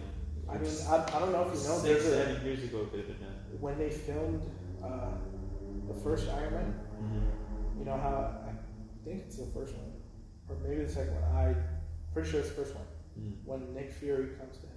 Yes. It's the first one, right? First one. That's the second. There's a deleted scene that I've found on YouTube. Yes. Where he mentions... They released it in this Infinity Saga. Tobey Maguire Spider-Man. And the X-Men. And the Fantastic Four. Yes. I think it's the Fantastic Four. I don't remember. I don't know. I don't think he does. But I know he mentions... I think it's... no, he just X-Men and Spider-Man. Yeah. He's like... Yeah. it's here we go. Right here, man. But he says, I've met... people who've been bitten by radioactive bugs. Yeah, he's like radioactive bugs and mutated beings. Yeah, and now this playboy philanthropist and like just going on. And I'm like, he's like, so what do you want to do? He's like, what? He's like, I'm trying to create. He's like something along the lines of creating a team. And he's like, so what are we here for? And he's like, whatever we're here to do. And that one came honestly, holy shit. I don't know though. Like that would have been cool to see. You know, Tobey Maguire Spider-Man with Hugh Jackman Wolverine and Robert Downey Jr. Iron Man. That's the dream, man. But at the same time, what we've already been given for the MCU, you don't think it would have worked? I don't think it would have worked. I think so because with Tobey Maguire though, he's literally the same age as Robert Downey Jr. I think he's a little younger than him, but I see what you're saying. But because throughout the comics, especially during the Civil War storyline, Spider-Man is always been in high school. Yes. So, yeah, I feel like it wouldn't have worked. Yes, Toby's wouldn't have worked, but Hugh Jackman just being Wolverine would have been. I feel like it would have, but the same thing